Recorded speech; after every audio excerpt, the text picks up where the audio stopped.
Uh, when people talk about sustainability, when they talk about the environment, even when they talk about the economics of energy, two things that come up are wind energy and solar energy, solar power, wind power. You and I both know that if you take a drive around the rural areas of our state and beyond, there are these giant windmills now. They're talking about putting them in Lake Michigan. I just learned about there are other forms of windmills that are less harmful to birds that are flying through. Uh, Certainly, solar is a rougher thing with our gray days, but we do get a lot of sunshine sometimes. What's Loyola doing or planning to do around wind and solar? Well, there are a number of issues, and one of them is given our location right on the lake, although we have a wind resource, there's also the issue of aesthetics. Nobody wants to see a 400-foot tower with these giant blades on it. But there are alternatives, such as vertical axis wind turbines, which can be incorporated architecturally into a building. So we're looking at, in the future, perhaps using vertical axis turbines, using more direct solar, photovoltaics, to kind of offset some of our energy footprints. Probably the most promising thing that we're actually looking at is geothermal.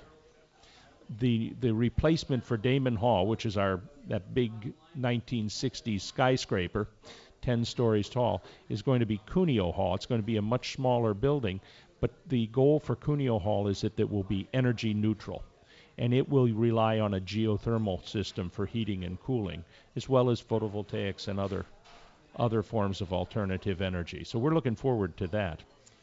This sounds good. Let me just tell you all, in case you tune in, I'm talking with Marshall Eames. He is the Director of Environmental Sustainability at Loyola University, and he is enlightening all of us with some of the good things going on over at Loyola. One of the things I noticed last time I was at the radio station, there's a brand new building on the lake, and it's like you can see through it. It's all glass. Tell us about that building. Does that tie into the environmental future goodness that we're talking about here? Well, all the new buildings on campus are going to be designed to be sustainable. The building that you're talking about is our new information commons, which is kind of an electronic library, if you will.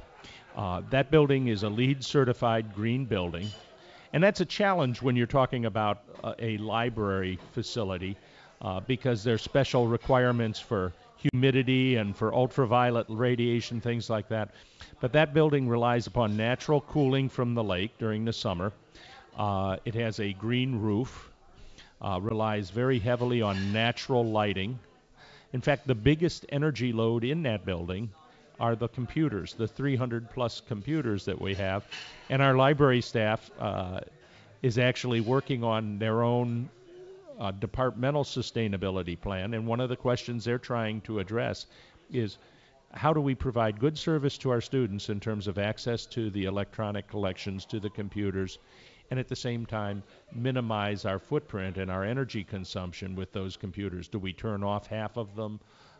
Do we turn them off and then have students boot them up every time they use them? What's the best way for us to accomplish that? Among the other things they're looking at is a reduction in paper waste, which is probably the biggest challenge we face as a university. We use well over 16 million sheets of printer and copier paper each year.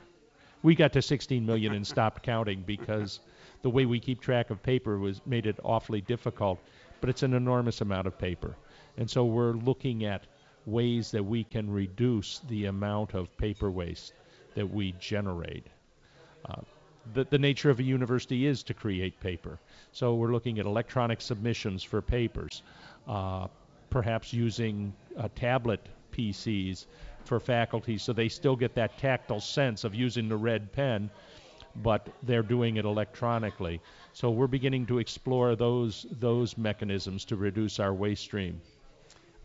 Marshall Eames, it's really been a pleasure talking to you. I'll look forward to having you back on the show and giving us some updates every now and then about how it's going. Tell us how much of that, the grease from the French fries is getting used to go beyond just the buses. Maybe you could get enough students and enough enough French fries cooked that you can power all kind of vehicles around this neighborhood. Thanks so much for coming on. Thank you, Michael. Let's have a big round of applause for Marshall Eames, the Director of Environmental Sustainability at Loyola.